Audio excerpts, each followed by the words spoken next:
जय जिनेन्द्र बंधु, लीजिए प्रारंभ करते हैं संस्कार मंजूषा का वाचन।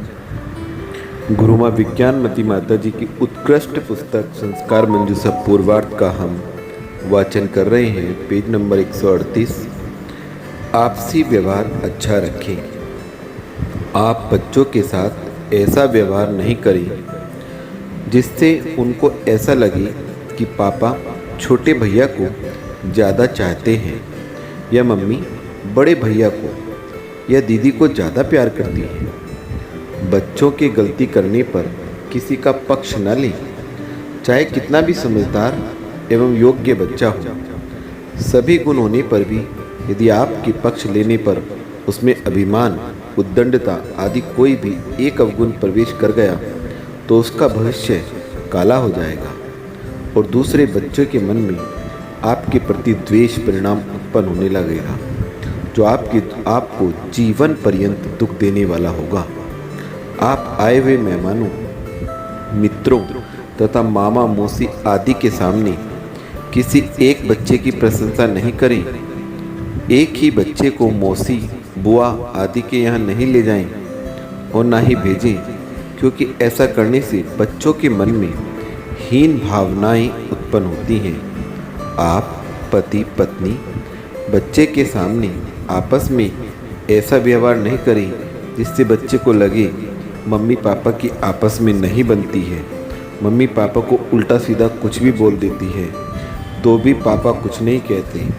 पापा मम्मी के लट्टू हैं या मम्मी यदि एक शब्द भी कह देती है तो पापा डांट देते हैं। जब कभी बिना बात के भी डांटते रहते हैं, मार देते हैं आदि। आप थोड़ा संयम रखें। कभी कुछ ऐसा प्रसंग आ भी जावे तो बच्चों के सामने चिल्ला चोट, लड़ाई झगड़ा, गाली गलौज, मारपीट आदि कदापि नहीं करें, क्योंकि 6 से 7 वर्ष तक का बच्चा बहुत संवेदनशील होता है। वह इन बातों को देख सुनकर डर सकता है, उसका मस्तिष्क विक्षिप्त हो सकता है और भी अनेक बीमारियां हो सकती हैं। बच्चे ने ऐसी बातें कभी नहीं देखी हैं और अचानक हुई ऐसी घटनाओं का उसके ऊपर गहरा प्रभाव पड़ सकता है। जैसे आपके सामने अचानक कोई चोर, डाकू या भूत प्रेत आकर खड़े हो जाए, तब आप सब कुछ जानते हुए भी बौखला जाते हैं। कर्रापुर में लगभग 5 से 6 वर्ष के बच्चे ने जब अपनी मम्मी पापा को लड़ते चिल्लाते देखा तो वह इतना डर गया कि उसकी आवाज़ हकलाने लगी। आज भी वह हकलाता हुआ ही बोलता है। ऐसी घटना से कभी बच्चा मर भी सकता है।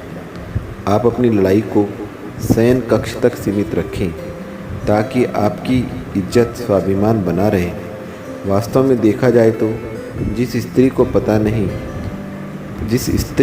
पति नहीं चाहता, तिरस्कार करता है, उसका लोक में सभी तिरस्कार करते हैं। जैसे सती अंजना का पवना जय ने तिरस्कार किया तो सास ने भी उसे देश निकाला दे दिया और पिता ने भी शरण देने के लिए तिरस्कार पूर्वक मना कर दिया।